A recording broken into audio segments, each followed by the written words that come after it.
Buenas tardes, bienvenidos autoridades,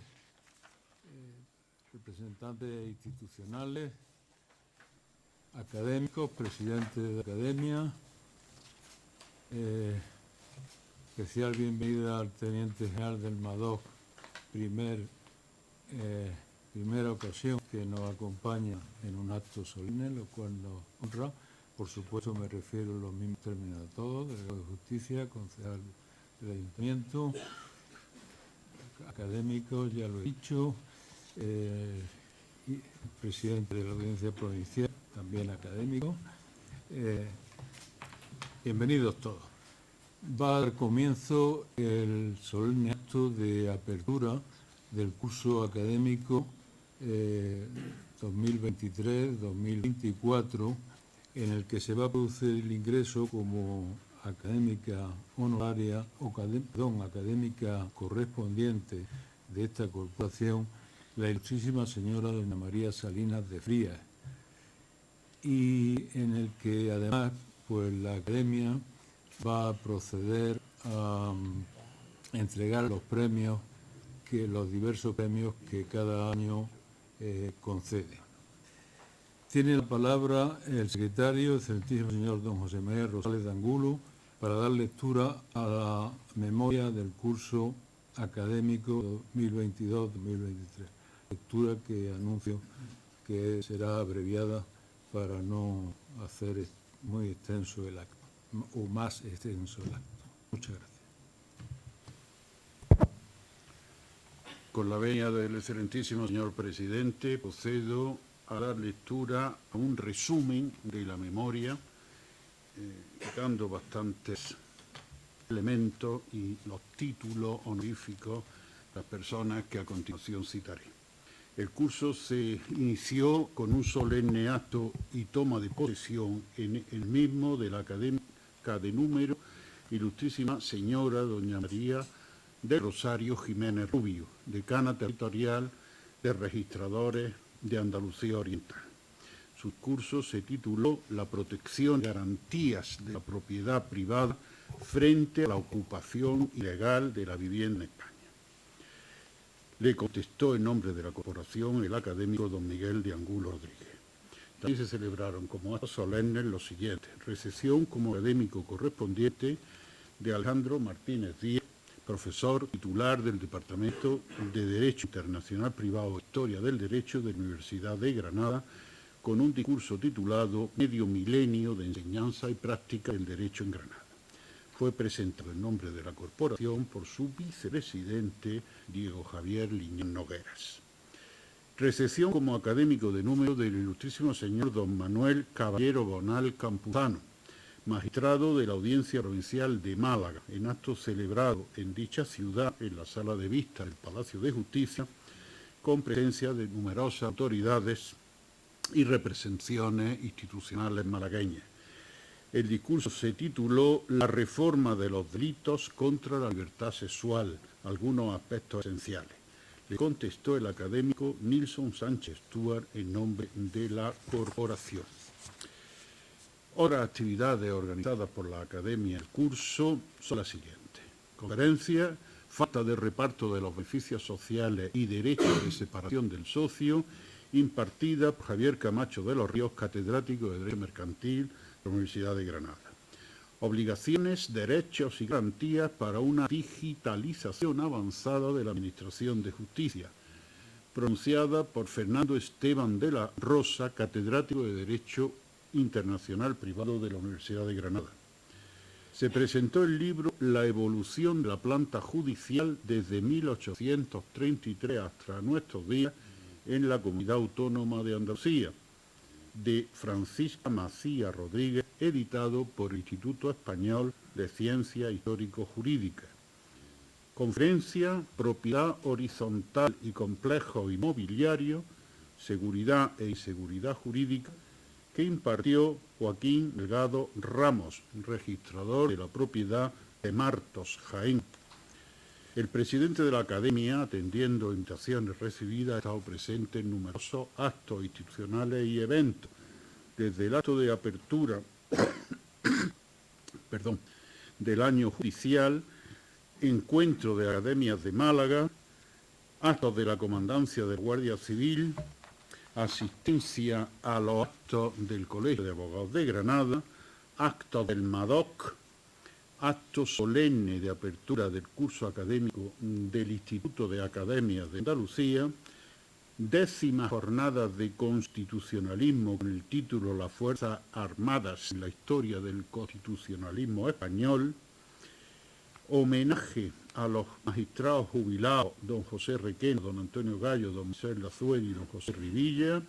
y también los magistrados de lo contencioso administrativo del TSJ de Granada, don José Antonio Santander y don Federico Lázaro. Acto académico de la festividad de San Raimundo de Peñaflor en la Facultad de Derecho de nuestra universidad,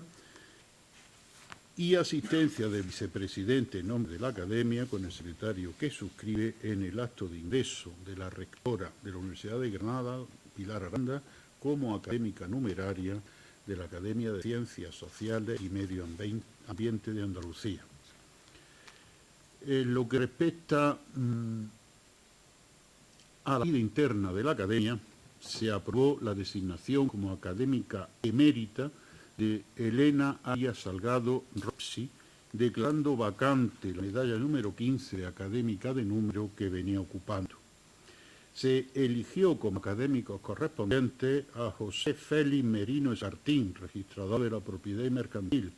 a Ana María Salinas Frías, catedrática de Derecho Internacional Público y Relaciones Internacionales de la Universidad de Málaga. En esta misma sesión se convocó concurso público para la provisión de 4 plazas de académico de número, resultando elegidos para ocuparlas las siguientes personas: el abogado granadino Alfonso Lavella Medina, la catedrática de Derecho Civil de la Universidad de Almería, María Belén Seix Cantero Caparrós, el presidente de la Audiencia Provincial de Granada, José Luis López Fuente, la catedrática de Derecho Administrativo de la Universidad de Granada y secretaria general de la Universidad de Granada, María Asunción Torres López. En dicha sesión plenaria igualmente se nombró académica honoraria a la catedrática de Medicina Legal, doña María Castellano Arroyo. Respecto a las convocatorias de premios de la Academia, Premio Real Academia de Jurisprudencia y Legislación de Granada a las mejores tesis doctorales de Derecho Público y de Derecho Privado, expediente académico, Premio Luis Portero García, que patrocina el Ayuntamiento de Granada, Premio Luis de Angulo Rodríguez, que patrocina la Fundación Mutualidad de la Abogacía, Premio José Luis Pérez Serrabona y Sanz y Eduardo Roca Roca, que patrocina In Memoria su respectiva familia, y Premio Ilustre Colegio Notarial de Granada, Decanato Territorial de Registradores de Andalucía Oriental y Premio Ilustre Colegio de Abogados de Granada, patrocinados todos ellos por las instituciones citadas. También en sesión se adjudicaron los premios de 2022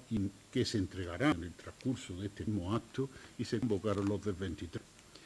Mención especial merece la publicación en el BOJA del decreto 132-22 de 2 de agosto, por el que se regulan las academias de la Comunidad Autónoma de Andalucía, y analizado y estudiado en profundidad por la Junta de Gobierno, vistos preceptos a su juicio claramente ilegales que contiene y los aspectos negativos para las academias, que recoge varios artículos, a propuesta de la Junta de Gobierno, acordó por unanimidad su impugnación en la vía contencioso-administrativa, designándose al académico y abogado José Arturo Pérez Moreno para asumir la dirección letrada del recurso. Dicho recurso se está tramitando ante la Sala de lo Contencioso Administrativo del TSJ de Sevilla. También acordó en sesión 25 de noviembre la personación como parte codemandada en el recurso interpuesto ante la Sala de lo Contencioso del TSJ de Málaga por don José Manuel González y otros, frente a la orden de la Consejería de 15 de diciembre del 21, respecto a la desestimación de solicitud de la creación de la Academia Andaluza de Ciencias Jurídicas, Legislación y Jurisprudencia Contemporánea con sede en Málaga. Dicho procedimiento ahora mismo está en la sala de Málaga, pretendiendo que la competencia la ostente la sala correspondiente del TCJ en Sevilla. Igualmente, el mismo académico y letrado José Arturo Pérez Moreno se hizo cargo de la dirección jurídica del procedimiento. Igualmente, se ha procedido a la edición y distribución entre el censo académico de las publicaciones con los discursos de ingreso de los nuevos académicos y se ha maquetado la última conferencia pronunciada por Fernando Esteban de la Rosa, que hemos hecho referencia. La Secretaría Técnica de la Corporación continúa desarrollando eficazmente su labor y en colaboración con la responsable de comunicación de la Academia llevan a cabo un constante proceso de actualización e incorporación de nuevos contenidos de texto e imágenes en la página web corporativa y en la red social Twitter. También se señala que todas las actividades de la Academia quedan grabadas y se pueden visualizar a través del canal YouTube de la Academia. Por último, indicar que esta corporación clausuró su curso académico 2022-2023 en un acto solemne celebrado el 14 de junio del 23 con la toma de posesión como académico de número del excelentísimo señor don Leandro Cabrera Mercado, decano del Ilustre Colegio de Abogados de Granada, que pronunció su discurso de ingreso con el título El ejercicio profesional de la abogacía, una reflexión crítica sobre la función del abogado en la sociedad. Y el presidente de la corporación, el excelentísimo señor don Rafael López Cantar, lo contestó en nombre de la corporación. Nada, presidente. Muchas gracias, señor secretario. Tiene de nuevo la palabra para dar cuenta de los acuerdos relativos al ingreso de doña Ana María Salinas como académica correspondiente de esta corporación y su toma de posesión. Con la venia de nuevo del señor presidente, declarada vacante la medalla número 3 de académico correspondiente de esta Real Corporación por fallecimiento de su anterior titular, el ilustrísimo señor don Luis González Gómez, el Pleno de la Real Academia de Jurisprudencia y Legislación de Granada, en sesión celebrada el día 29 de marzo de 2023, y una vez cumplidos los requisitos legalmente establecidos, ha elegido por unanimidad académica correspondiente a la ilustrísima señora doña Ana María Salinas de Frías, catedrática de Derecho Internacional Público y Relaciones Internacionales de la Universidad de Málaga, quien a partir de su toma de posesión ocupará la vacante antes mencionada. De conformidad con lo prescrito en los estatutos, la ilustrísima señora doña Ana María Salinas Frías ha aceptado su nombramiento y se ha señalado el día de hoy para su recepción oficial en solemne y pública sesión,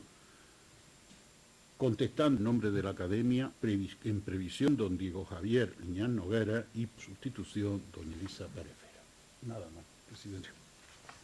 Muchas gracias de nuevo, señor secretario. Ruego a la ilustrísima señora doña Ana María Salinas de Frías que se dirija a la mesa a fin de tomar posesión del cargo de académica correspondiente.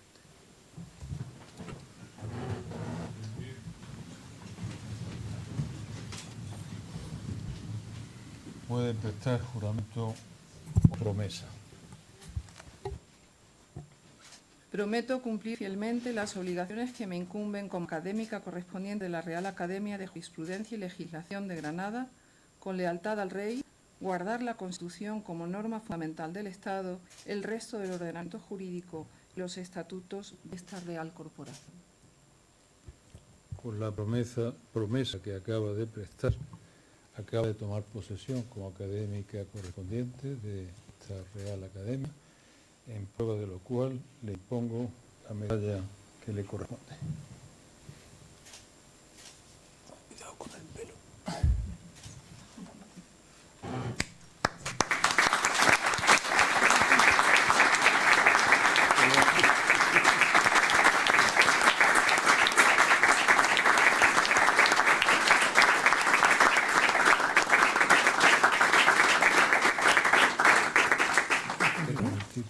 fue su padre. Pueden sentarse.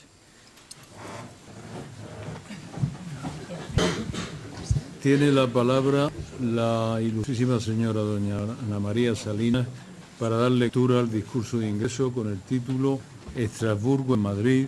la nueva lógica en la protección de los derechos humanos.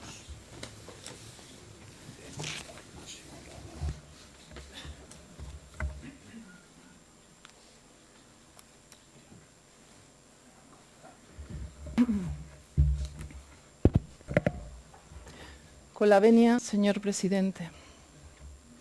Excelentísimo señor presidente de la Real Academia de Jurisprudencia y Legislación de Granada, excelentísimos e ilustrísimos señores y señoras académicos y académicas de esta Real Corporación, excelentísimos e ilustrísimos señores académicos de otras academias presentes en el acto, excelentísimas e ilustrísimas autoridades civiles y militares, queridos compañeros y amigos, señoras y señores. He sido amablemente e inmerecidamente invitada por esta eximia academia a portar la medalla número 3 de esta corporación, que perteneció, como se ha dicho con anterioridad, a don Luis González Gómez,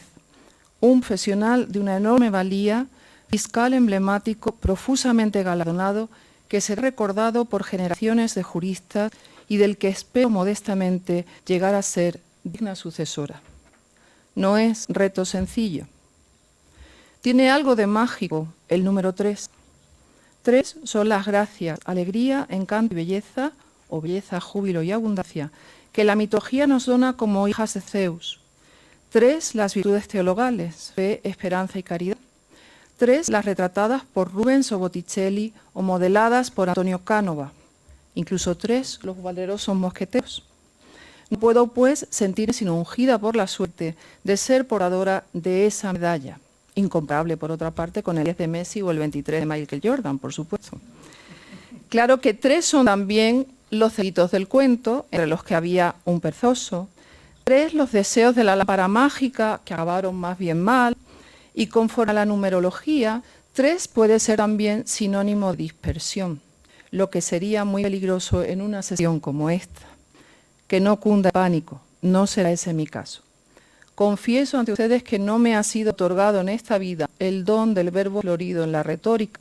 aunque no es menos cierto que tal vez, aunque me hubiese sido revelado, mi mensaje, impregnado de la dramática urgencia del triste momento internacional que vivimos, había sido igualmente directo, espero que no desabrido y conciso. La cultura jurídica europea, el patrimonio de derechos de los ciudadanos europeos, el Estado de Derecho como concepto general consolidado en Europa y otros tantos conceptos jurídicos del continente europeo serían a día de hoy sencillamente incomprensibles sin la debida consideración del Convenio Europeo para la Protección de los Derechos Humanos y las Libertades Fundamentales de 1950, de un lado, y el Tribunal Europeo de Derechos Humanos, creado por este instrumento, y el rico legado que éste ha ido reuniendo en favor de sus Estados parte, de otro lado.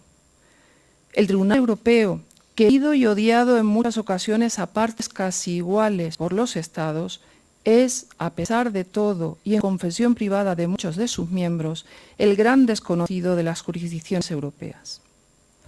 Imitado por los sistemas de protección de derechos humanos en otras partes del mundo, constituye la conciencia y la memoria colectiva de los derechos humanos y el Estado de Derecho en Europa, y ha ido dejando poco a poco su huella no solo en la jurisprudencia, sino también en el patrimonio normativo de sus Estados parte, en la medida en que estos han evolucionado para adaptarse a muchas de las exigencias resultantes de la progresiva interpretación que éste ha realizado del Convenio Europeo, un instrumento vivo, como ha reiterado en numerosas ocasiones. Incorporado a nuestro acervo jurídico por la norma de mayor rango de nuestro Estado, el Tribunal Europeo de Derechos Humanos afronta en estos días una nueva y profunda transformación. Sin embargo, y por primera vez, pone más el acento en lo profundamente sustantivo y no en lo procesal, en las relaciones entre ordenamientos y no en el convenio en sí, en el compromiso de los poderes estatales nacionales y no en la productividad. Y todo ello porque si hasta aquí el análisis y las propuestas se habían centrado en el órgano internacional, ahora la reflexión compete particularmente a las jurisdicciones y a los legisladores estatales, ámbitos ambos esenciales en el trabajo de esa Real Academia. Es por ello que me permito trasladar a ustedes mis cavilaciones en este discurso de ingreso acerca de este tema. El inicio de ese proceso de reflexión se remonta a 2010, cuando una vez vencida la resistencia rusa y entrado en vigor el revolucionario protocolo adicional número 14 al convenio, hito que se consideraba el necesario punto de partida de la propia reforma, sus Estados partes decidieron iniciar un camino de conferencias internacionales que la definiese tanto en sus formas como en sus contenidos. Podríamos hacer una exposición detallada de los logros de cada una de ellas, ordenadas cronológicamente, así como de los diferentes documentos que jalaron dicho camino, si nuestro principal objetivo esta tarde fuese aburrir a la audiencia. Pero lo cierto es que el Tribunal Europeo se ha ganado un sitio propio y un respeto a nivel nacional y europeo que trasciende las vacías descripciones procedimentales y amerita una especial atención en lo sustantivo, en particular cuando esa reforma, por primera vez en sus más de 70 años de existencia, se centra en el compromiso común de las partes en ese convenio, con el sistema en sí, más allá del puro mecanismo procesal. Por ello nos sorprende que de entrada las reflexiones que acompañan a esta reforma hagan hincapié en el primer punto de partida básico, la piedra angular del cambio de un sistema que ha sido modelo a imitar en otras partes del planeta no puede ser eliminar, dificultar o gravar su principal valor, la joya de la corona, el derecho de denuncia individual, como ciertos estados han intentado durante años. El gran valor aportado por el sistema europeo, la capacidad de denuncia individual y la correspondiente salvaguarda de los derechos que indiscutible y urgentemente la merecen como complemento a los sistemas nacionales de protección, no puede verse sometido a la imposición de cargas económicas agravadas, como se ha pretendido, o a obstáculos adicionales, por ejemplo, la representación legal obligatoria. De ahí que no hayan encontrado apoyo en este largo proceso de reflexión y reforma, por más que la jurisdicción del tribunal pueda resultar molesta cuando se pronuncia sobre temas tan sensibles como el aborto en Irlanda, la presencia de los crucifijos en las escuelas italianas, la actuación de los Estados europeos en la guerra de Irak o la agresión previa en 2014 y la actual de Rusia contra Ucrania, o la condena a ciertos estados por su contribución en el mantenimiento de un Guantánamo a la europea en los campos de detenidos de Siria y de Irak. Y es que el Tribunal, garante de la aplicación de la protección blindada por el Convenio Europeo, en virtud del compromiso aceptado voluntariamente por sus Estados parte, está llamado a pronunciarse en casi todos los ámbitos del derecho y en relación a las cuestiones más graves, espinosas y sensibles para muchos de sus Estados signatarios. No en vano, el preámbulo del Convenio Europeo subraya la relación directa entre la paz y el respeto de dichos derechos. En un momento en el que suenan con fuerza los sonidos de la guerra alrededor de Europa y que la inmediatez de la tecnología nos abruma con escenas dantescas de violaciones masivas e intolerables de los más esenciales derechos de la persona, es conveniente no olvidar que el Convenio Europeo es un mecanismo de garantía colectiva de la protección de los derechos inalienables en territorio europeo y que provee de un mecanismo de escrutinio común, mutuo y recíproco del respeto y protección de los mismos, algo que sin duda constituye uno de los mayores logros jurídicos del último siglo. Se trata, sin embargo, de un olvido imperdonable por parte de sus detractores, que cuestionan la legitimidad constitucional del tribunal, pero ignoran al mismo tiempo que la estabilidad política en la región, la paz y la prosperidad son elementos mucho más esenciales que la intranquilidad de ciertos tribunales constitucionales y supremos de algunos Estados parte. Los logros del tribunal hablan por sí mismos. A día de hoy es difícil discutir la obra titánica de esta jurisdicción europea en la creación de un corpus normativo incomparable y sin precedentes en el ámbito de los derechos humanos, estableciendo estándares comunes firmes que han permeado a lo largo de su ya dilatada existencia los ordenamientos jurídicos estatales, entre ellos y de forma destacada el español, y que afecta desde el derecho penal al derecho procesal y a la administración de justicia en sentido amplio, el derecho administrativo, todas las ramas del derecho civil o la regulación nacional de la inmigración, el asilo y el refugio, además de penetrar la dermis, el tejido moral más profundo de las sociedades europeas del viejo Consejo de Europa, persuadiéndolas de su poder de consolidación, de la convivencia pacífica y de su potencial civilizador, incluso en los estados de más reciente adhesión, en los que adquirió enseguida un gran apoyo popular y sobre los que ha ejercido un poderoso efecto nutriente de las nuevas democracias. Sin embargo, todo este potencial se ha puesto progresivamente en riesgo. De un lado, al haberse disparado el número de recursos individuales ante el tribunal, muchos de ellos repetitivos y que tienen su origen solo en un grupo determinado de estados, pero de otro lado también por una falta de colaboración generalizada del conjunto de estados parte a fin de favorecer una mayor implicación de la obra del tribunal en sus respectivas jurisdicciones nacionales y cierta falta de generosidad generalizada en el cumplimiento por parte de estos de sus obligaciones convencionales, esto es, en el cumplimiento de las sentencias condenatorias pronunciadas desde Estrasburgo. Es urgente y prioritario, pues, devolver al Tribunal Europeo unas bases sólidas de funcionamiento que le permitan ocuparse de lo verdaderamente relevante, pronunciarse sobre los problemas fundamentales en la protección de los derechos humanos que afrontan a día de hoy las sociedades europeas, que no son ni escasos ni triviales, y hacerlo en un margen de tiempo razonable, ejerciendo el efecto erga omnes que en la práctica han adquirido paulatinamente sus sentencias clave o leading cases.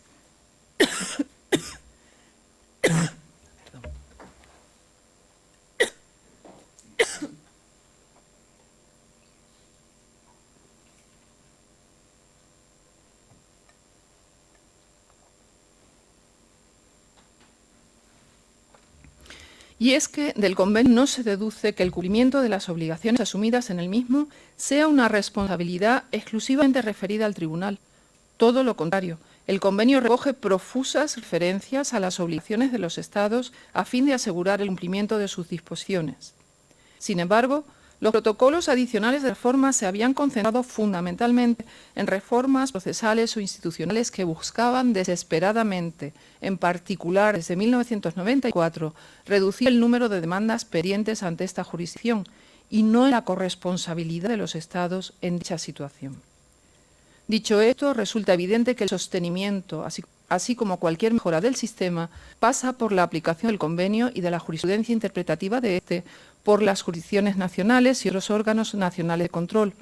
una materia en la que muchos de nuestros jueces, magistrados y en general operadores jurídicos nacionales se declaran grandes desconocedores.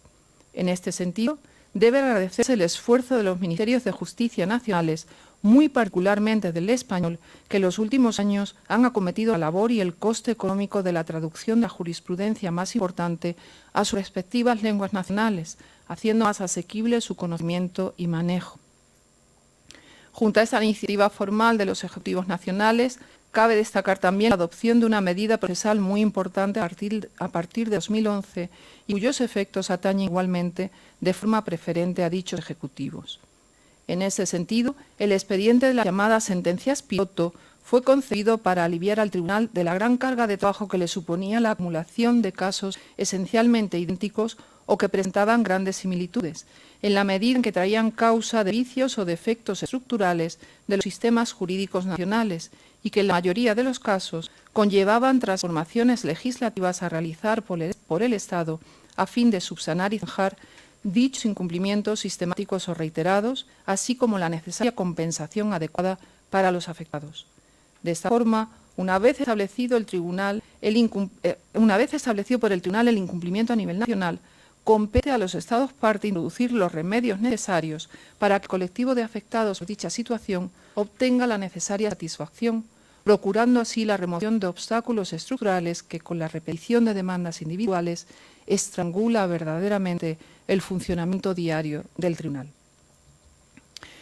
Este ha perfeccionado este procedimiento con la introducción de la regla número 61 en sus normas de funcionamiento interno, conforme a la cual el tribunal, primero, consultará a las partes antes del inicio del procedimiento. Segundo, establecerá claramente en sus sentencias la medida o medidas que el Estado parte afectado debería adoptar para subsanar la violación de referencia. Y tercero, en caso de que las partes opten por el arreglo amistoso, cualquier acuerdo de arreglo incluirá dicha medida o medidas, con el fin de compensar a cualquier otro potencial reclamante afectado por la misma situación. No obstante, el grado de cumplimiento de las sentencias resultantes de la aplicación de este procedimiento piloto está aún lejos de ser satisfactorio, por lo que la reducción de la carga de trabajo prevista y la eficiencia deseada también están lejos de ser alcanzadas, y no por mal funcionamiento o falta de diligencia del tribunal, sino de los ejecutivos nacionales. Así, incluso, si el número de casos repetitivos se ha visto considerablemente reducido en los últimos años, los incumplimientos persisten y la carga a este respecto no desaparece, siendo denunciable la inejecución de dicha sentencia como incumplimientos palmarios de las obligaciones establecidas por el convenio y libre y voluntariamente asumidas por los Estados, empañando la justicia individual ofrecida por ese instrumento. Sin embargo, ello no hace sino enturbiar la llamada justicia constitucional que el tribunal está llamado a ejercer,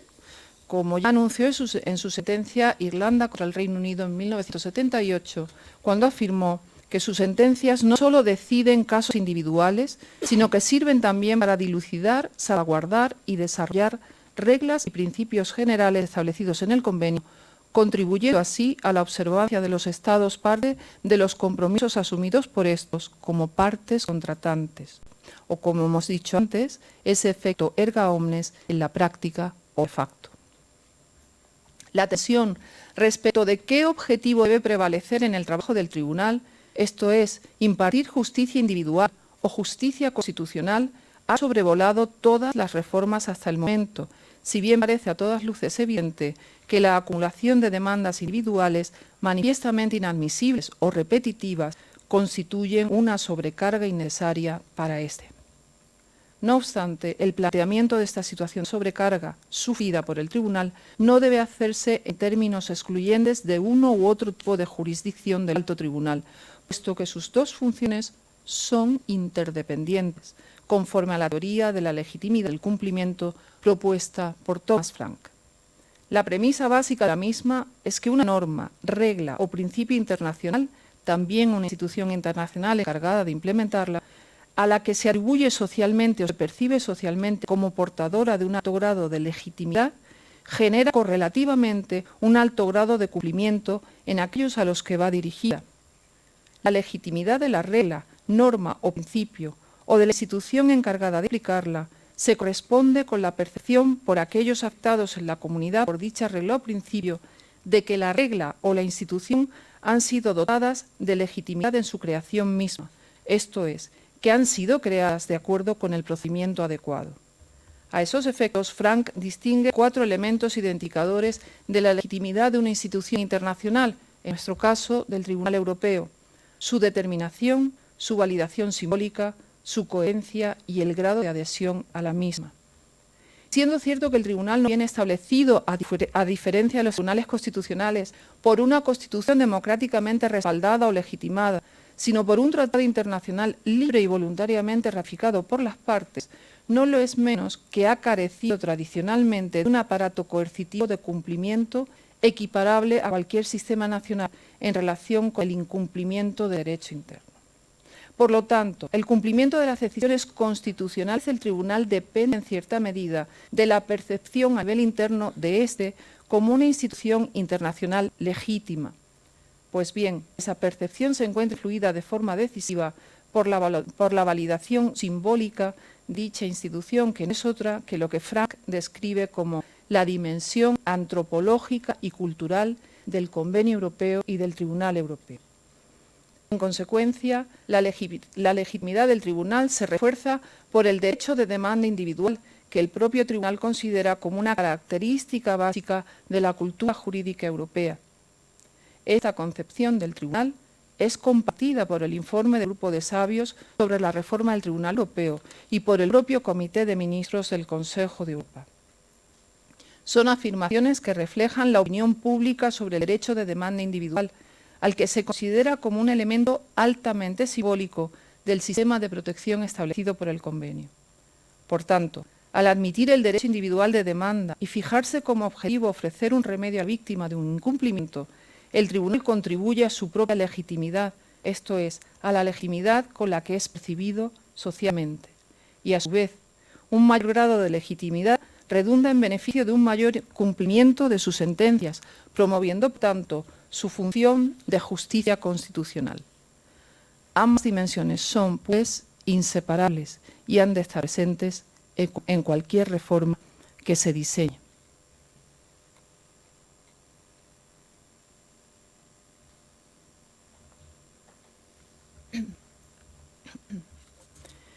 Insistíamos al inicio de este discurso el concepto de responsabilidad compartida que ha protagonizado en los últimos años el proceso de reforma del Tribunal.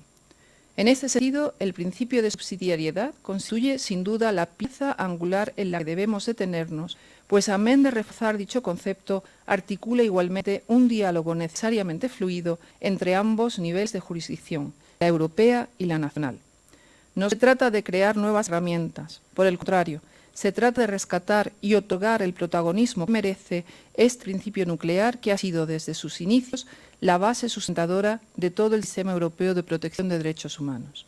Conforme al mismo, la tarea de asegurar el respeto y protección de derechos inalienables de la persona corresponde primera y primordialmente a las jurisdicciones nacionales, interviniendo el Tribunal Europeo solo cuando los tribunales internos fallen en esta tarea.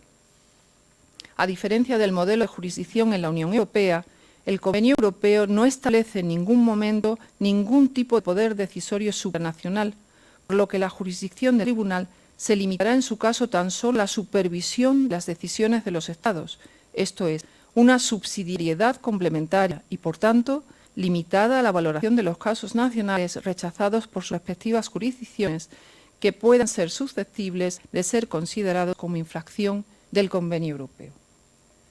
Se trata de un principio elaborado por vía jurisprudencial por el propio Tribunal, pues ni el Convenio Europeo ni sus protocolos adicionales lo mencionan expresamente, y ello en una fecha tan temprana como su sentencia sobre ciertos aspectos del uso de las lenguas en Bélgica en 1968 y subrayada de nuevo con insistencia más recientemente en el caso Scordino contra Italia o en el caso Barnaba y otros contra Turquía, en donde una vez más el Tribunal afirma que las autoridades judiciales nacionales, por su proximidad, son las mejor situadas a la hora de enjuiciar la situación denunciada. Y son sin duda los que se encuentran mejor situados, puesto que investidos con la función judicial, esto es, jurisdictio e imperium, están sometidos a las garantías de independencia e imparcialidad y se encuentran, por lo tanto, en la mejor posición para asegurar el respeto de los derechos individuales garantizados por el convenio. Este instrumento genera, empero, una serie de obligaciones en relación a todos los poderes públicos del Estado y no solo el judicial, traduciéndose en una vertiente negativa o la obligación de estos de no incurrir en actos que constituyan violaciones del convenio y en una vertiente positiva o la obligación que tienen de crear respecto de las personas sometidas a su jurisdicción condiciones en necesaria conformidad con los requisitos del convenio. No obstante, el celo del Tribunal le ha llevado a establecer ciertos límites al funcionamiento de este principio básico de subsidiariedad a lo largo de su jurisprudencia, con el establecimiento y consolidación de otros principios complementarios a este. Así, ha sostenido reiteradamente en su jurisprudencia que el disfrute de los derechos protegidos por el convenio ha de ser efectivo, pues el convenio ampara derechos prácticos, efectivos y no meramente teóricos o ilusorios, entre otros en el caso ártico contra Italia. Es por ello que allí donde su falta de acción pueda suponer una negación de justicia por su parte, esto es, que el particular no vea protegido su derecho de forma operativa por la denegación en su sistema nacional, el Tribunal de intervenir en su uso de su competencia conforme al artículo 19 del convenio y supervisar si el ejercicio de la jurisdicción nacional resulta una violación de uno de los derechos contemplados por el convenio. A este principio corrector debe añadirse otro, conocido como la doctrina del instrumento vivo, antes mencionada, igualmente de elaboración jurisprudencial y conforme al cual los derechos protegidos y, en su caso, dilucidados ante la jurisdicción nacional, han de serlo conforme a la concepción del convenio como un instrumento normativo vivo que evoluciona, que considera, que protege y que interpreta los derechos que codifica conforme a cada momento histórico, evolucionando con los nuevos tiempos, abriendo el foco, adaptándose a las nuevas realidades, igualmente a fin de que esa protección no se convierta en permanentemente ilusoria o nominal. De todo lo cual se puede concluir que el principio de subsidiariedad oscila en la práctica del Tribunal Europeo entre la autocontención de éste y su activismo judicial. La autocontención debe incluir, en todo caso, conforme a la jurisprudencia desarrollada por el mismo tribunal, particularmente su abstención en lo que hace a la apreciación de los hechos, la aplicación de la normativa nacional al caso concreto, la aceptación y valoración de las pruebas en el procedimiento nacional y la decisión sobre la inocencia o la culpabilidad del demandante en el proceso penal interno, todos ellos elementos decididos a nivel nacional y que son vinculantes para el Tribunal Europeo, no pudiendo ser, por tanto, objeto de su revisión. Esta subsidiariedad, además, se manifiesta en sus dos dimensiones, procesal y sustantiva. La vertiente procesal es consustancial al establecimiento mismo del sistema, que, de acuerdo con una regla bien establecida por vía consuetudinaria en el derecho internacional público tradicional y en el contemporáneo, solo tras el agotamiento de los recursos internos del Estado denunciado en cuestión, puede una demanda individual alcanzar el Tribunal Europeo, lo que obliga a los Estados parte a poner a disposición de aquellos bajo su jurisdicción recursos internos apropiados para la protección de los derechos comprometidos con la ratificación del convenio. Pero, de nuevo, sin querer bajar la guardia, el Tribunal Europeo ha interpretado lo más generosamente posible este requisito, entendiendo que solo será necesario agotar aquellos recursos internos que sean adecuados y efectivos para la protección del derecho en cuestión, en cuyo caso su intervención perderá su raison d'être. Esa tensión entre contención y activismo, entre valoración a escala europea o nacional, ha sido articulada técnicamente por el Tribunal en su jurisprudencia mediante la doctrina del llamado margen de apreciación, conforme a la cual aquellos derechos que por su configuración convencional o por su propia naturaleza pueden ser restringidos en su disfrute conforme a ciertas condiciones y límites, son sometidos a un triple test, entre ellos el de valorar si la restricción o injerencia aplicada por las autoridades nacionales respecto del disfrute del derecho en cuestión es necesaria en una sociedad democrática.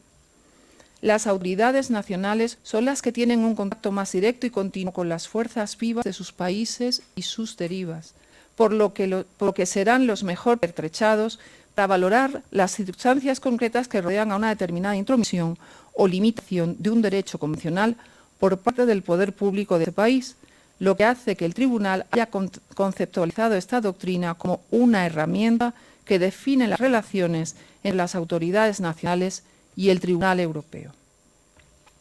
Es por ello que el ejercicio de dicho margen por parte del Tribunal ha sido y es tan polémico y tan difícil de delimitar o predefinir, dado que solo puede considerarse en relación a cada caso concreto y su extensión en última instancia queda siempre en manos del propio Tribunal.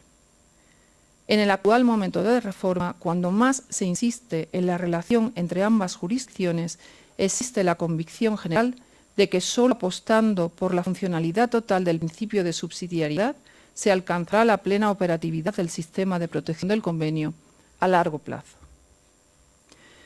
Los Estados partes quedan pues sujetos a la obligación de proteger, en primer lugar, los derechos amparados por el convenio y proveer con los necesarios recursos internos efectivos. Por su parte, el Tribunal está obligado a revisar, en caso de duda, la actuación de los poderes públicos nacionales en mejor uso de la doctrina del margen de apreciación, ofreciendo directrices claras y suficientes a los Estados en su quehacer respecto del convenio europeo. Como consecuencia de esto, los Estados vienen obligados a cumplir y ejecutar de forma adecuada, completa y efectiva las sentencias condenatorias que, en su caso, puedan ser dictadas por el Tribunal Europeo, un aspecto esencial, como se ha visto, de la legitimidad del mismo y de la efectividad del sistema.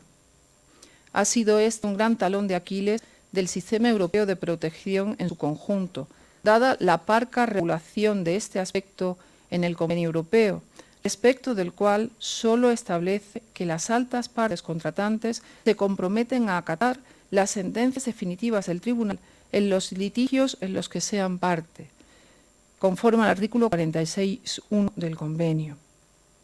Ello ha llevado a afirmar en no pocas ocasiones a las autoridades nacionales que las sentencias del Tribunal Europeo son de naturaleza puramente declarativa, por lo que su cumplimiento no sería obligatorio, como algún desafortunado ministro del Interior español afirmó públicamente ante la comunicación del fallo condenatorio contra España en el caso de Río Prada, pero también al aumento de la carga de trabajo del tribunal ante el incumplimiento de sentencias condenatorias dictadas por este en casos repetitivos,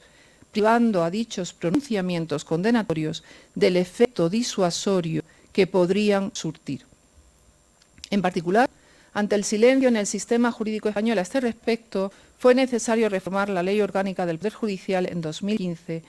incluyendo la posible revisión de una sentencia interna firme como consecuencia de la sentencia condenatoria definitiva por parte del Tribunal Europeo de Derechos Humanos, procediéndose así a una reforma del recurso de revisión respecto de procesos penales y no penales, y reconociendo a la sentencia del Tribunal Europeo eficacia ejecutiva, pese a que, en opinión de cierta doctrina procesalista española, dichas resoluciones no disfrutan de verdadera eficacia técnica ejecutiva, lo que creaba cierta confusión respecto de si el Estado viene obligado tan solo a reparar la violación decretada o ha de eliminar también las causas que dieron pie a la misma. El gran inconveniente en este punto siempre fue la contraposición del potencial valor ejecutivo de la sentencia del tribunal y el requisito procesal del necesario agotamiento previo de los recursos internos, pues el Estado español viene obligado a remover aquellos elementos que producen la lesión del derecho fundamental violado en el caso concreto. El convenio exige el cese de la violación, dejando al Estado parte libertad para la articulación de la forma de conseguir esos efectos, pese a la causa juzgada del último pronunciamiento judicial tras el que se materializa la demanda ante el Tribunal Europeo. Y si durante un largo tiempo el Estado español sorteó estas dificultades mediante técnicas de interpretación e integración normativa a posteriori, la solución no dejaba de ser insatisfactoria por la dependencia de las circunstancias de cada caso en concreto y la inseguridad jurídica que ello generaba. En todo caso, la sentencia del Río Prada y la condena de la llamada doctrina Parot por el Tribunal de Estrasburgo supuso un paso más en nuestro ordenamiento jurídico, pues en este caso y en adelante no solo se dio cumplimiento a la violación estimada por el tribunal, sino también la aplicación de esa nueva interpretación y la necesaria corrección respecto de todos los casos análogos. Así, el problema de la eficacia en el ordenamiento español de las sentencias del tribunal experimentó, con este caso, una transformación esencial. De ser un problema de dar cumplimiento, como a una concreta sentencia del tribunal, pasó a abrir la puerta a que las resoluciones del tribunal se convirtiesen en el fundamento jurídico de la revisión de resoluciones judiciales de los tribunales españoles en casos que aún no habían sido vistos y declarados lesivos por el Tribunal Europeo, en lo que de nuevo la doctrina procesalista ha calificado como efecto expansivo o efecto directo de las sentencias del Tribunal Europeo en el ordenamiento español. Todo ello condujo finalmente a la reforma de la Ley Orgánica, que en su nuevo artículo 5 bis, en relación con el cumplimiento de las sentencias del Tribunal Europeo dictadas contra España, dispone que se podrá interponer recurso de revisión ante el Tribunal Supremo contra una resolución firme cuando el Tribunal Europeo de Derechos Humanos haya declarado que dicha resolución ha sido dictada en violación de alguno de los derechos reconocidos en el Convenio Europeo de Derechos Humanos y sus protocolos adicionales, siempre que la violación, por su naturaleza y gravedad, entrañe efectos que persistan y no puedan cesar de ningún otro modo que no sea mediante esta revisión. No obstante, la reforma legislativa de 2015 ha venido a limitar dicho efecto, en la medida en que a partir de su entrada en vigor, solo quien haya sido demandante ante el Tribunal Europeo podrá solicitar la revisión de la nueva causa, pero no quien, afectado por circunstancias similares, no haya instado el correspondiente proceso con el resultado de sentencia condenatoria para España ante el Tribunal Europeo. En todo caso, y sin que ello sirva como justificación a lo que acabamos de señalar, España es uno de los estados menos condenados por el Tribunal Europeo. Apenas 2 centenares de sentencias en sus más de 40 años de pertenencia y sujeción a su jurisdicción, que se refieren particularmente a la violación del derecho a juicio justo, por la excesiva duración del proceso, lo que da idea del colapso de la justicia en España, el derecho a la libertad y a la seguridad, principalmente por el mantenimiento en nuestro sistema penal de la prisión incomunicada, y en relación a la vida privada y familiar y, más recientemente, a la libertad de expresión.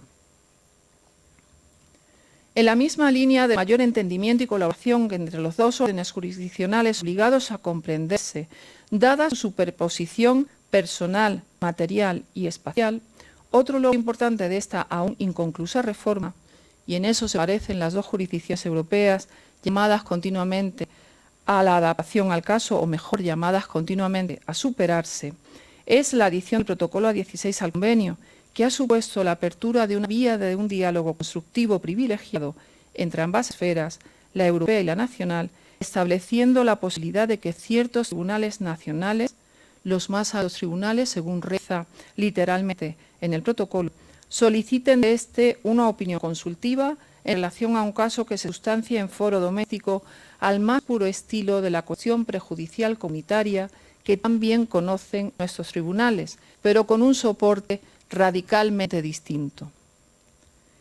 Y ello porque, primero, en ningún caso los tribunales internos están obligados a plantear dicha consulta previa, ni siquiera los más altos tribunales, aun si su decisión puede agotar la vía interna y abrir la del recurso individual en Europa. Segundo, porque el tribunal interno demandante de la consulta no queda obligada por la opinión del Tribunal Europeo, pudiendo declinar en su caso aplicar la respuesta recibida, que no será en ningún caso jurídicamente vinculante. Y tercero y sobre todo, porque las opiniones solicitadas lo deberán ser sobre cuestiones que sean de interés general o sobre principios generales. Se trata de una iniciativa que adicionalmente refuerza el papel constitucional del tribunal y evita la confrontación consustancial al marco contencioso, favoreciendo el desarrollo de principios generales menos apegados a los hechos y circunstancias del caso concreto y más atentos a cuestiones de principio llamadas a ejercer efectos en una generalidad de estas dos partes. En definitiva, inauguramos una herramienta destinada, por utilizar palabras de un juez español del Tribunal de Estrasburgo, que ya terminó su mandato, a precisar y mejorar la relación del tribunal con las instancias judiciales nacionales.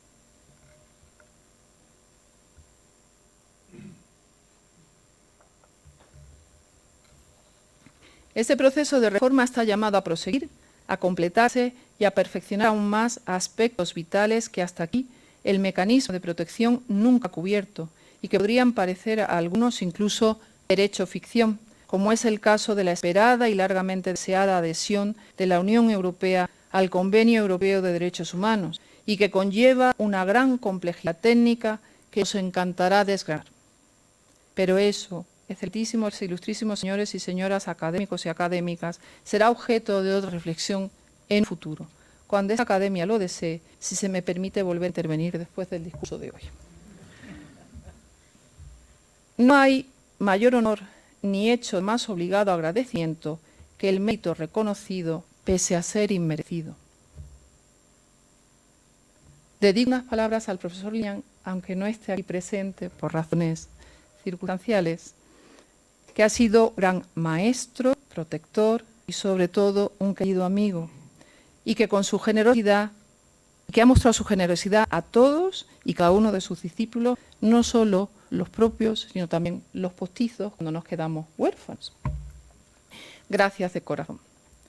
Y no es para mí menos motivo de alegría, siento pena que no esté aquí el profesor Liñán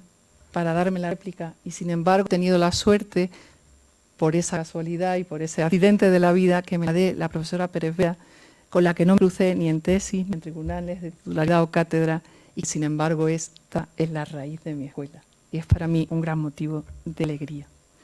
Recibo mi nueva condición de manos de esta Real Corporación como un galardón del que espero ser digna en el futuro. En el presente me limito a aceptar humildemente, esto es, con conocimiento y aceptación de mis limitaciones y debilidades, y con mejor predisposición el regalo que hoy se me ofrece. He dicho, señor presidente. Muchas gracias.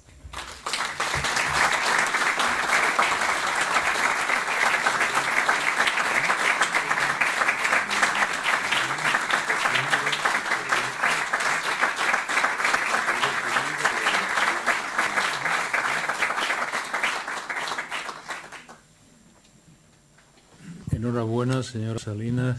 Solo un punto de discrepancia con su discurso, que es el que tiene que ver con los supuestos no merecimientos para el ingreso. bien claro ha quedado con el discurso que esa afirmación que le honra no es cierta. ¿Para qué vamos a llamarla con otros matices? Y me voy a extender 3 palabras antes de dar la palabra a la profesora Pérez Vera para que lea el discurso preparado por el profesor Liñán para contestarle. La Real Academia de Jurisprudencia y Legislación de Granada ha sufrido hoy una plaga de incidencias e imprevistos médicos que en algunos casos con situaciones graves, urgentes, perentorias, que determinan que estemos aquí menos de la mitad de los académicos numerarios de esta corporación, porque, como digo, ha sido una plaga de imprevistos que se ha producido de ayer a hoy. Tenemos algún caso muy grave, alguna vida en peligro. Y en el caso concreto del profesor Liñán, maestro de la nueva académica y vicepresidente de la academia y que iba a pronunciar su discurso de contestación, pues también ha sufrido esa plaga precisamente esta tarde. Y esta misma tarde el Pleno ha decidido, previo ofrecimiento de la profesora Pérez Vera, ha decidido que sea ella la que dé lectura al discurso de contestación que tenía preparado nuestro querido Javier, profesor de Derecho Internacional Público y Relaciones Internacionales, al igual que nuestra nueva académica recipiendaria. Así que tiene la palabra para dar lectura al discurso de don Javier la profesora Pérez Vera.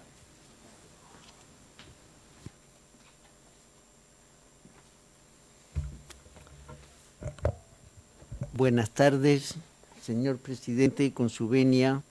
excelentísimo, ilustrísimo, excelentísimo y excelentísima miembros de la Academia, autoridades presentes, señoras y señores, amigos todos. Así empieza su discurso el profesor Liñán. Le aseguro que es la primera vez que leo el discurso de otro, con lo cual me siento muy comprometida. Yo querría que mi lectura fuera lo más viva posible, porque sé, como auditora de muchos discursos, hasta qué punto es pesado oír un discurso leído, y sobre todo un discurso leído de otro, con lo cual es imposible introducir matices. Les ruego, por tanto, por anticipado, que disculpen los posibles fallos en mi modulación de lo que ha escrito Javier Liñán, de lo que ha escrito el profesor Liñán, que seguro que sería muy divertido si lo dijera él, y que me temo que será bastante aburrido leído por mí, pero no me atrevo a hacer inflexiones que a lo mejor al profesor Liñán no le hubieran gustado. En vista de eso, lo que les ruego encarecidamente es que cuando se publique en papel y se cuelgue en la web de la Academia, lo lean allí y que me disculpen por este mal trago que yo estoy pasando y que me temo que les voy a hacer pasar a ustedes. Dicho esto, paso a la lectura del discurso del profesor Liñán, del que tal vez omita alguna parte para no hacerlo excesivamente largo. No partes, sino frases. Dice el profesor Liñán que le gustaría desempeñar a cabalidad la muy honrosa y grata función que me encarga esta Real Corporación de recibir en su nombre a una nueva académica correspondiente, presentarla ante ustedes y dar contestación a su discurso. Y si siempre es grato el encargo de recibir a un nuevo miembro en esta institución, se acentúa la satisfacción si además se trata de una ilustre compañera de profesión admirada y querida. Esto lo puedo decir con total convencimiento porque es también mi caso, como sabe la profesora Salinas. Yo también participo de esa profesión.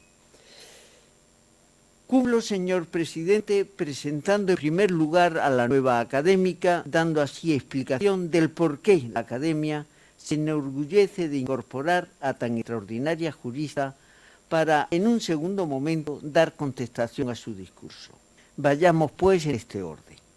Ana Salinas es catedrática de Derecho Internacional Público y Relaciones Internacionales en la Universidad de Málaga. Y como dice su currículum, compagina su actividad académica con la consultoría jurídica internacional para las más prestigiosas organizaciones internacionales, desde Naciones Unidas y la Unión Europea al Consejo de Europa o la Organización de la Seguridad y Cooperación en Europa. Ha trabajado, entre otros, para el Comité de Supervisión del Convenio Europeo de Derechos Humanos, el Comité de Terrorismo de Naciones Unidas o el Comité de las Minorías de la OSCE. De igual forma, ha asesorado a diferentes países en materia de adecuación de legislaciones nacionales con los estándares internacionales de protección de derechos humanos. Tanto por su actividad docente e investigadora como por su marcada proyección exterior, Ana Salinas es eso que identificamos como juristas de reconocido prestigio. Por lo pronto se lo reconocen, se lo reconocemos, los que lo ponemos siempre más difícil, los propios colegas. No otra cosa significa que Ana Salinas sea la actual presidenta de la Asociación Española de Profesores de Derecho Internacional y Relaciones Internacionales, que reúne a casi 800 especialistas de Derecho Internacional Público, Privado y Relaciones Internacionales, y el que forme parte del Consejo de la Sociedad Europea de Derecho Internacional. No cansaré a la audiencia enumerando la amplísima producción científica de la nueva académica. Su currículum vitae es público y de fácil acceso. Así comprobarán que su involucración en la docencia universitaria es de primer orden, como lo es una muy fértil e intensa actividad investigadora, que se ha traducido en libros, artículos y en una prolífica dirección y participación en proyectos de investigación, tanto nacionales como internacionales. No los enumeraré. Y aquí leo literalmente lo que ha escrito el profesor Liñán. No me perdonaría que los presentes empezaran por odiarme a mí, con razón, luego a la nueva académica injustamente porque ella jamás lo había hecho, y quién sabe si después a toda esta noble corporación por habérmelo permitido. Pero sí que quiero dejar patente que esta jurista es juez ad hoc del Reino de España ante el Tribunal Europeo de Derechos Humanos de Estrasburgo desde 2019. Y que coordina en España el programa conjunto Unión Europea, Consejo de Europa para formación de jueces, magistrados y fiscales. Por eso goza de la justa consideración de ser una de nuestras más insignes expertas en todo cuanto concierne a la compleja e inabarcable actividad jurídica del Consejo de Europa. Y dentro de esa especialización destaca de manera muy particular cuanto atañe al Convenio Europeo de Derechos Humanos y a la función de su tribunal en su función de garantía directa y en la decantación, formulación y control de unos estándares jurídicos comunes a esa Europa amplia de Estrasburgo en lo que toca a los derechos y libertades fundamentales. Este es el mundo jurídico de Ana Salinas. Un mundo jurídico, digo conscientemente, porque no solo contempla la actividad jurisdiccional y el estudio de la jurisprudencia del Tribunal de Estrasburgo, sino el conspicuo y complejo problema de su impacto y relación con los órdenes jurídicos de sus 46 estados partes, de manera especial, claro está, del caso español, y para terminar de complicar más la cuestión, con la difícil relación con el derecho de la Unión Europea, a la que nuestra nueva compañera terminaba su discurso refiriéndose, que condiciona a su vez la relación con los órdenes jurídicos de 27 de los 46 estados partes que son a la vez miembros de la Unión Europea. Y ahora paso a la contestación a su discurso. La nueva académica acaba de pronunciar un brillante discurso. Lo ha hecho con maneras elegantes, jurídicamente, en un tono moderado y afable, a diferencia de tanto petulante que construye un discurso con estridencia. Es un discurso que tiene, a juicio de quien les habla,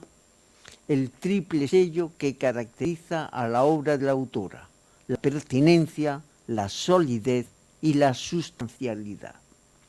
La pertinencia que en derecho expresa mucho más que la mera oportunidad. Es la oportunidad, sí, sin duda, pero también es la idoneidad y la adecuación y la conveniencia de un discurso y hasta la congruencia consigo mismo y con su contexto. Y todo esto está en el discurso que acabamos de oír de Ana Salinas. Solidez como segundo rasgo característico. No me refiero, decía el profesor Liñán, a esa extendida convicción de que hay que hacer muchas citas doctrinales, jurisprudenciales y documentales. La profesora Salinas sabe de lo que habla y eso se nota cuando lo expresa. Es sólido su discurso porque está construido con materiales de un conocimiento muy cualificado del derecho internacional, del derecho interno y, lo que es aún más difícil, de la confluencia inevitable y necesaria de estos órdenes jurídicos. En tercer lugar, la sustancialidad. Si, como creo, por tal debe entenderse que el discurso trata de algo que es esencial, fundamental y relevante en una determinada situación o contexto, el discurso de Ana Salinas goza sin duda de esa cualidad. Y si clarificar y elaborar, en sostener y hacer más eficaz la función del Tribunal Europeo de Derechos Humanos e impedir el deterioro progresivo del Estado de Derecho, es algo absolutamente esencial en estos momentos en Europa. Ella lo ha insinuado con la discreción que yo no tengo. Los conflictos que todos tenemos presentes en estos momentos han minado el orden jurídico internacional y desactivado muchas de sus mejores opciones institucionales. Muchas serán las consecuencias de este deterioro, pero por ahora bueno será asumir que nada, por sólido que parezca, puede darse por seguro en esta situación. Sin salirnos de este contexto, de estas palabras, de esta idea, hay que tener en cuenta que de manera inesperada, el 16 de marzo de 2022, casi 150 millones de personas han quedado fuera de la influencia y el control del Tribunal Europeo, con la expulsión o retirada de Rusia del Consejo de Europa.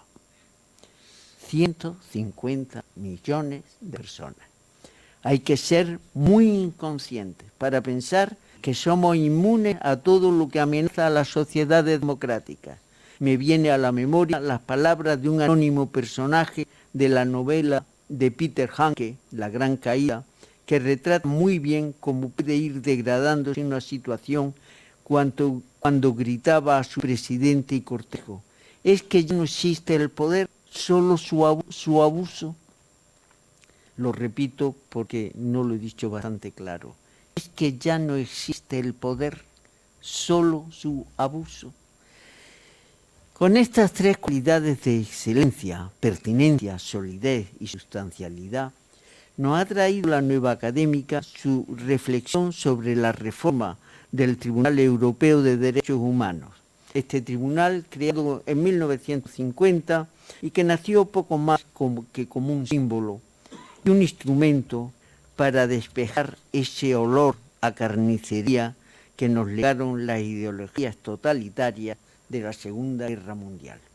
Fue entonces la expresión de la creencia en el derecho como el medio de asegurar la dignidad del ser humano en el respeto de sus derechos y libertades. Tras algunas décadas, sucesivas reformas, el Protocolo 11, el Protocolo 14, protocolo 11 de 1998, el protocolo 14 de 2010, el tribunal dejó de ser una instancia externa de control para imbricarse de una manera esencial y compleja con los órdenes jurídicos internos en una doble dimensión. Por una parte, formular y garantizar estándares jurídicos. Por otra, ser la garantía última de los recursos individuales. Esto es así en todos los países partes del Convenio Europeo de Derechos Humanos y lo es desde luego de manera particularmente intensa en España por nuestra opción constitucional abierta. Recuerden el artículo 10.2 de nuestra Constitución, en la que hace una llamada expresa a los tratados internacionales en la interpretación de los derechos fundamentales. Pero, señala el profesor Liñán, se puede morir de éxito y este tribunal lo ha experimentado. El número de demandas individuales es de tal calibre que puede ahogar al tribunal. Para que se hagan una idea, a fecha de 2023 tiene pendientes 75.000 demandas. 75.000 demandas. Y ello a pesar de los múltiples instrumentos que el protocolo 14 ha ensayado. El juez único, las sentencias piloto. Y se puede morir de éxito, se puede morir también por la pérdida de la fuerza que le da la eficacia en el cumplimiento de la sentencia. Si no hay una disposición clara de colaboración de los órdenes jurisdiccionales internos en el cumplimiento estricto de su sentencia y en el mantenimiento de los estándares marcados por la jurisprudencia del Tribunal Europeo.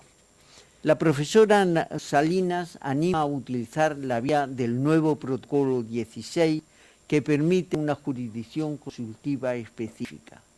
Es verdad, y ella lo sabe, que detrás laten muchos problemas jurídicos, como los de llevar a las jurisdicciones nacionales a una especie de control difuso de la convencionalidad, que puede también causar graves complicaciones y acusar más aún el retraso en la solución de los asuntos. Tal vez habrá que seguir puliendo este mecanismo. A mí me parece que el análisis de la nueva académica es absolutamente correcto y que es liberador oír este tipo de opiniones en una cuestión muy abusada de acercamiento o de aproximaciones muy simples jurídicamente, donde la mayor parte de ellas tratan de jugar exclusivamente con el expediente de la jerarquía normativa y jurisdiccional a través de las empobrecedoras teorías multinivel, según la cual los órdenes nacionales no tendrían otra cosa que hacer que cumplir lo que le venga de las órdenes de los órdenes supranacionales, sean estos la Unión Europea, el Convenio Europeo o lo que toque. Y esto no es conveniente, porque el gran problema es salvar la cohesión y la coherencia de los sistemas jurídicos en juego. Si los efectos de un ordenamiento internacional interfieren de tal modo que hace que un orden jurídico interno pierda cohesión y coherencia, en el fondo lo está condenando a la ineficacia, a la confusión y, quién sabe, a una afectación grave de los elementos esenciales del Estado del Derecho. Por eso este acercamiento que hace la nueva académica es enriquecedor, porque trata de tener en cuenta esa cohesión de los ordenamientos internos. Es verdad que hay que distinguir dos planos. El Tribunal Europeo, uno de los planos, el Tribunal Europeo de Derechos Humanos como garantía individual de los derechos, que ha permitido una legitimidad del ejercicio del tribunal y que solo plantea problemas por el desbordamiento del propio tribunal ante la ingente cantidad de recursos que se plantean ante él, y el ámbito de lo que se ha dado en llamar la justicia constitucional, que tiene que ver con la interpretación del tribunal en lo que hace a la convencionalidad, o mejor, al control de la convencionalidad, y el modo en que esa interpretación penetra dentro de los órdenes nacionales y permite una aplicación del convenio conforme a los estándares de interpretación del propio tribunal. Aquí las cosas son ya distintas porque son muy complejas y requieren análisis jurídicos precisos y claros que huyan tanto de una sofisticación innecesaria, pero que no rehuyan la complejidad de una cuestión de la que depende nada más y nada menos que la garantía de nuestros derechos y nuestras libertades fundamentales. Ahí es nada. Contar contigo y tu opinión, querida Ana, nos hace sentir más tranquilos. Gracias y bienvenida. Gracias, señor presidente.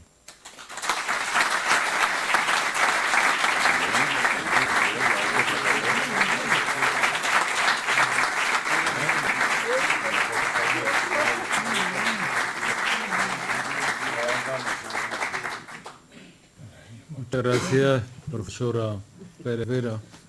por esa lectura de discurso ajeno sentida como propio. Es la sensación que yo tengo y que creo que todos. Ha quedado perfectamente claro, profesora Salinas, lo enormemente brillante de su trayectoria y lo enormemente brillante de su aportación hoy a esta academia, que queda abierta a la continuación en sucesivas entregas de las reflexiones de la nueva academia. No quiero alargarme mucho porque el acto es extenso y voy a volver a dar la palabra al secretario académico don José María Rosales de Angulo para que dé cuenta de quién ha merecido los premios de la convocatoria 2022 a fin de proceder a su entrega. Para facilitar este acto me voy a me voy a salir ahí fuera a fin de evitar distancia con los premiados en la entrega de los diplomas y también para facilitar la tarea de los fotógrafos, que en estos casos suele ser muy importante especialmente para los premiados. Sí, seguro. Por favor, perdón por la molestia.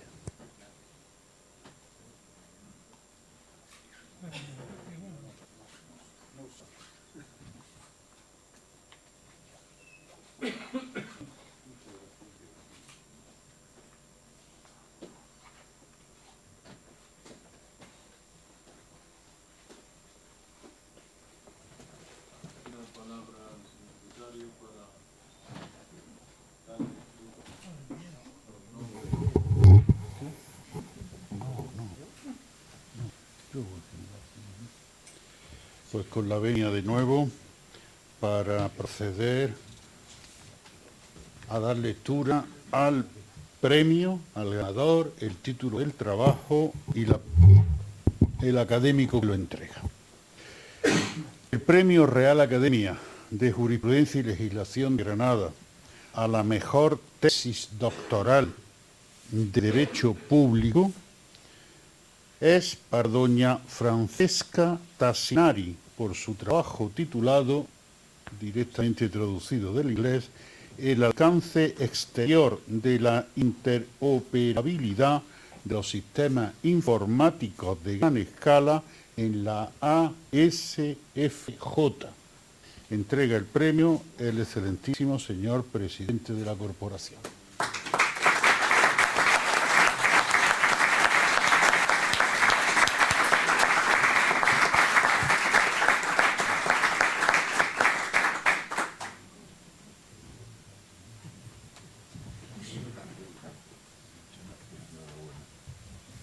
Enhorabuena.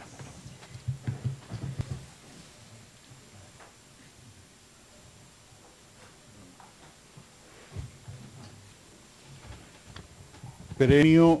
de la Real Academia de Jurisprudencia y Legislación de Granada a la mejor tesis doctoral de Derecho Privado a don Luis Corpas Pastor por su trabajo titulado Consentimiento informado e indemnización de daños en responsabilidad odontoestomatológica.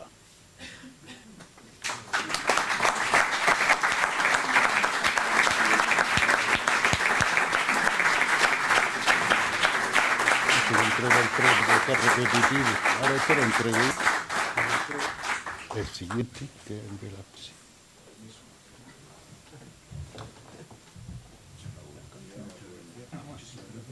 Enhorabuena.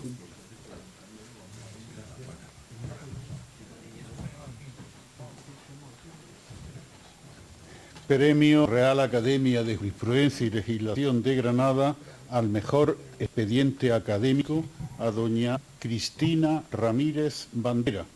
Entrega el premio el secretario que suscribe.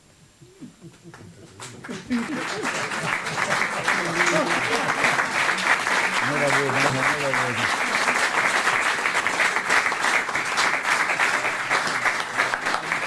Es lo que está puesto en el papel.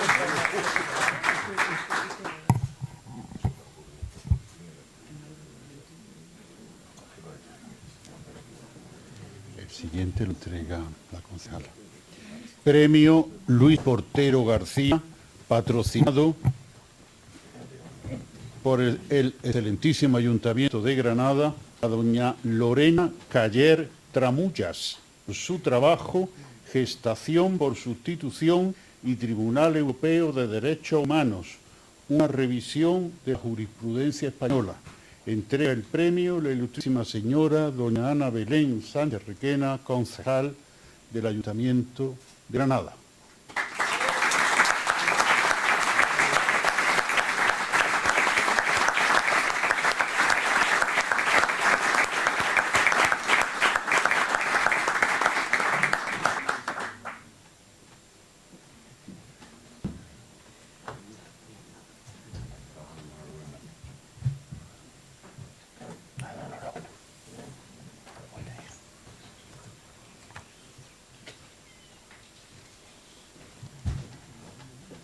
Premio José Luis Pérez Serrabona y Sanz, patrocinado in memoriam por su familia a doña Susana González Arjona,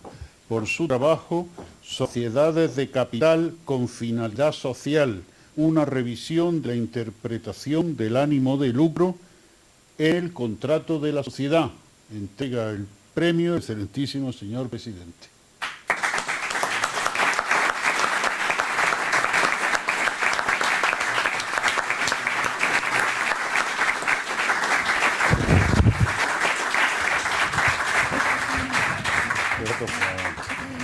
Premio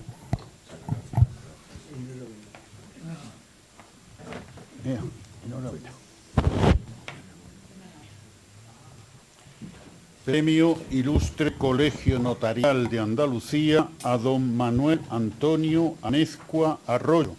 por su trabajo La sucesión iure transmissionis o la traslación ope legis de la delación, una revisión crítica de la doctrina tradicional sobre sus elementos personales y reales. Entrega el premio la ilustrísima señora decana del Ilustre Colegio Notarial de Andalucía y académica numeraria de nuestra corporación, doña María Teresa Barea Martínez.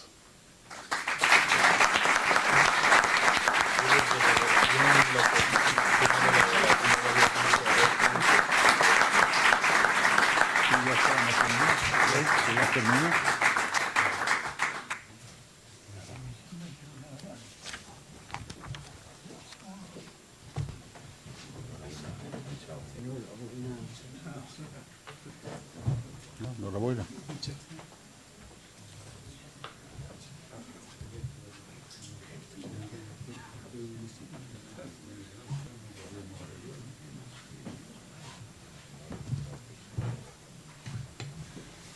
Tienes razón, pero ya es tarde. Bueno, pues reiterando mi felicitación a la nueva académica por su brillantísimo discurso. Mi agradecimiento al deseo de mejora de circunstancias del profesor Leñán y también a la profesora Berbera por la contestación al discurso. Mi agradecimiento a los patrocinadores de los premios que acabamos de entregar. y mi cordial saludo a las autoridades civiles, militares, académicas. Tenemos aquí al presidente de la Real Academia de Medicina y Cirugía de Andalucía, oriental, acompañándonos, don Armando Zuluaga, y también al representante de la Academia de Ciencias Matemáticas, de Físico-Químicas, perdón. Y a todos los que nos han acompañado, pues se levanta la sesión, que ha inaugurado el curso académico 2023-2024 de la Real Academia de Jurisprudencia y Legislación de Granada.